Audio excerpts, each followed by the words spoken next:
There's no way that anyone from New Zealand ever gets to travel to Canada and do something as cool as this, and so I'm super, super lucky, and everyone's super jealous, which makes it even cooler.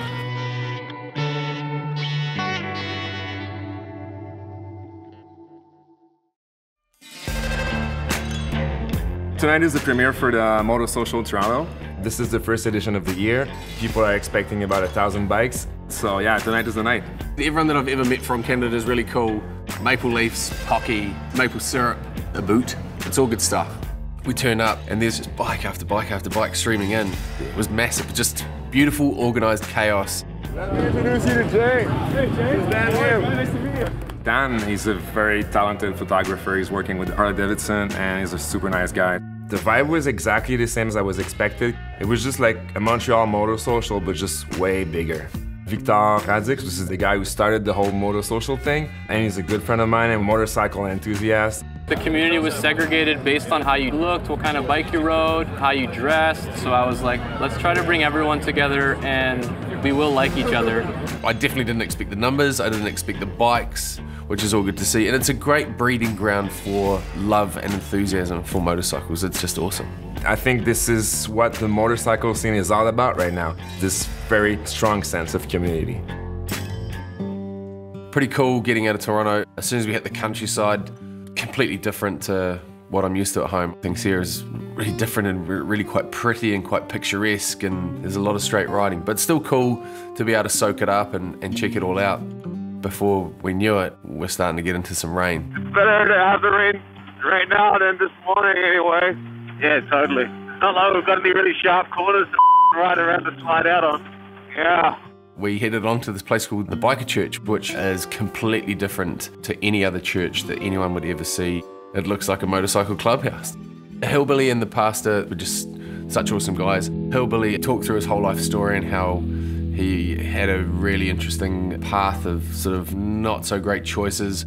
So what's the story in behind how did the Bikers Church come about? I was an alcoholic, crack cocaine addict, and living kind of a outlaw biker lifestyle, and it was pretty much killing me at that point. So I got into a faith-based rehab center, and then out of that, we birthed Bikers Church. Essentially, motorcycle saved his life. It's what turned him around, and since he's been through that, he can act as a shepherd for those people that are making those bad choices and go, you know what, I've been there before. When I walked away from the whole lifestyle of alcohol and drugs, it still provided an avenue for me where I could get out on a motorcycle and enjoy the riding aspect of being a biker. It was really getting me back on track as who I was as a person, you know. Another thing that I've noticed here in Canada is that when people ride, they ride far, and I think you get a greater sense of pride for your country when you've seen more of it. The experiences I've had riding a Harley in Canada, I could write a book. Hallelujah. That's a good one. I love that you guys are getting it done. Right on. Once again, some incredible people doing some incredible things and providing a big communal group that looks out for one another. Yeah, it's the strangest thing having headpieces connecting myself to Édouard, because I sing and all sorts. I do heaps of annoying things. Yep. Whether it's sunny or whether it's wet, the scenery is the thing that you always kind of pick up on. Some awesome winding roads and some incredible forestry and just lakes everywhere. It's a really, really beautiful part of Canada. Well, one thing we can say, I mean, the rain gear is good. I got water inside my helmet. Welcome to Quebec. And instantly, everything has changed. What the Bonjour. It started to really pull the trip towards Édouard and how he grew up. We caught up with an incredible group of people called Ladies and Gentlemen. I call them my motorcycle mentors. I'm super happy that we got the chance to meet these guys, because I mean, and I said it previously, but these are the reason why I started my motorcycle at first. When I started, I had no friends who were riding, so I bumped into these guys over the internet. They were so welcoming with me, and I mean, this is where I realized that motorcycle is one thing, but the spirit behind the motorcycle that's a whole different thing. Yeah. Really slick setup. We got to ride with them. Really cool. That's real traditional, great club riding where everyone's looking out for one another. These hands because I didn't even know what they were, so I was all over the joint. Édouard was at the back. I normally just follow his lead, but I was kind of tucked up in the pack there. From Montebello, we hit the road. Things start really ramping up as we get towards Montreal. Stop at the 63, which is a super nice shop in Montreal where both thrift store, vintage stuff, and motorcycle stuff. We will meet the girls that are members of the motorcycle scene in Montreal. Hello. Hi. If the weather permit, we will go on a ride with Jay. We're kind of similar to what we call the Sasquatch ride, which is like riding with fur coats. 63 is a cool shop. That's my cup of tea. Like, I can understand why people hang out there. I have no idea where the white wolf fur coat came from. I don't think it was there.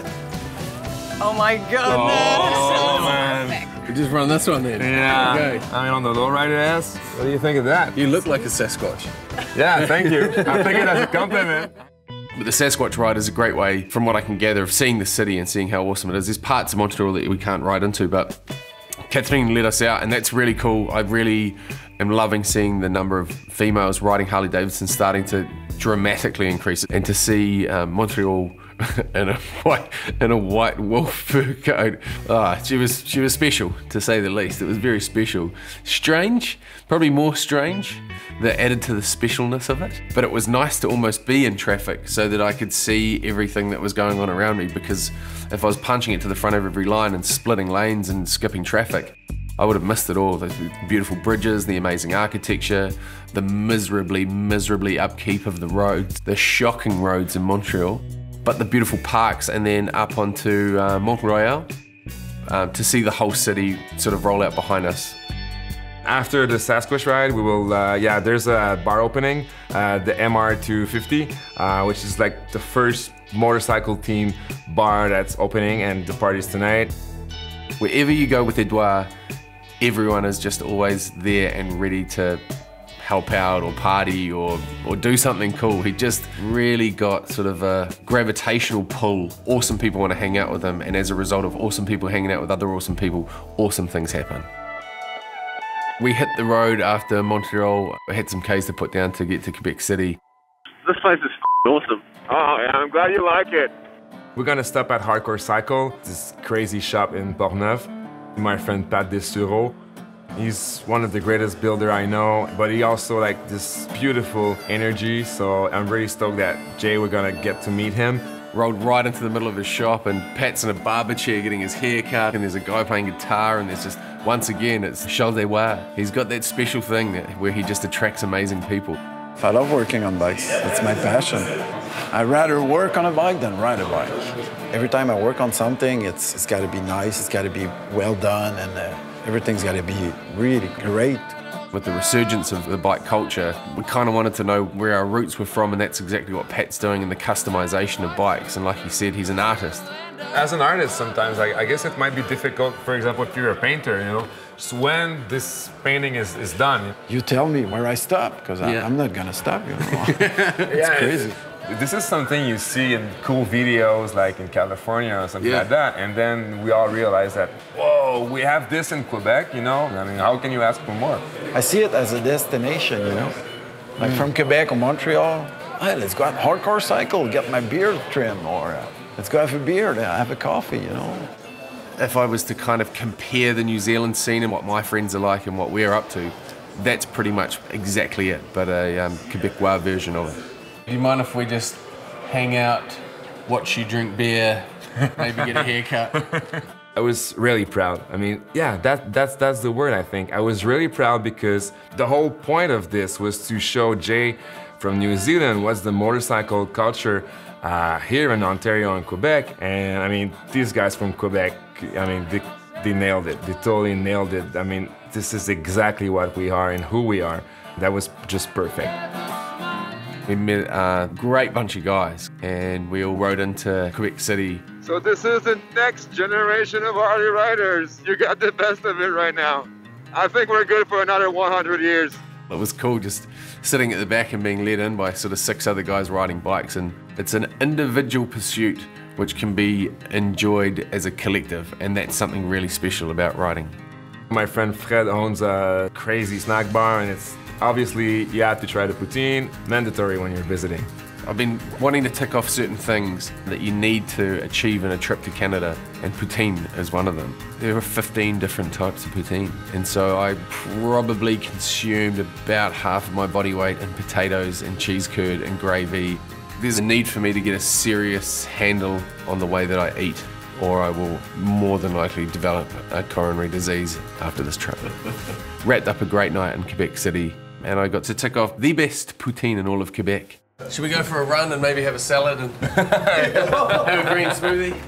And when we woke up in the morning, it was a little bit drizzly, and we ran down through old Quebec City. Riding through Quebec City was, I could have been somewhere in Europe. The architecture was just painstakingly beautiful. There's this massive castle in behind a big fortified wall that just rings around the city, until we jumped on the ferry to punch it across to the other side. And you look back and you're just like, man, this place is just insane. Yeah, so today we're gonna take the ferry from Quebec City, so the old part of the city. We go across the St. Lawrence River to Lévis. When you're riding, certain parts of your body get cold. Your knees get quite cold. If it's wet, your feet get cold. Your upper body's normally quite rugged up, so it doesn't get cold, but there's a funneling effect which goes straight into your downstairs area. And at that altitude, I don't even know how high we were, but it felt we were very mountainous. It was pretty cold. So I managed to get a coffee cup from this lovely lady at the service station and fashion almost a cricket box, if you will.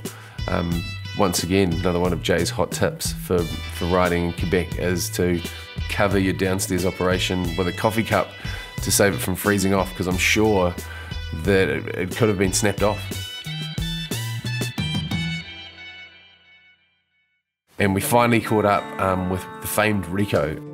And so off we rode, with him leading us out to this cabin. So we can end our journey with a real taste of the Quebec and Canadian culture. I think really wrapped up the trip quite well, kind of literally, because we couldn't ride any further. So we have no choice, and we cannot go any further because of it's like that, but with ice. So we went off sort of a little muddy trail and then walked the last couple of 100 meters to his cabin, which is this beautiful log cabin that his grandfather built. This is the best you can get. You ride all day and you just end up with a fire pit, a couple of beers, some friends, the view over the lake, and this really genuine and raw energy at the same time.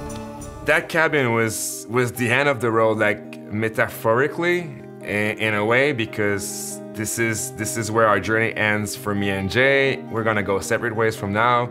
To me, I think that this was the missing part of the whole road trip. From what we saw, we needed that part to be a complete road trip. You think you know who you are, you think you know what you live into, but when you have someone from the outside just come in and say, I like this is so cool, wow, you got that. It's like, yeah, I mean, that's all I know, but now, I mean, I'm gonna have a different perspective on it, I think. It's just been the raddest trip, man, and you know, you put together a mad slice of heaven for me to experience, and for that, man, I'll be forever grateful. So, cool, man. Cheers, bro. Cheers. A couple more of these. Yep.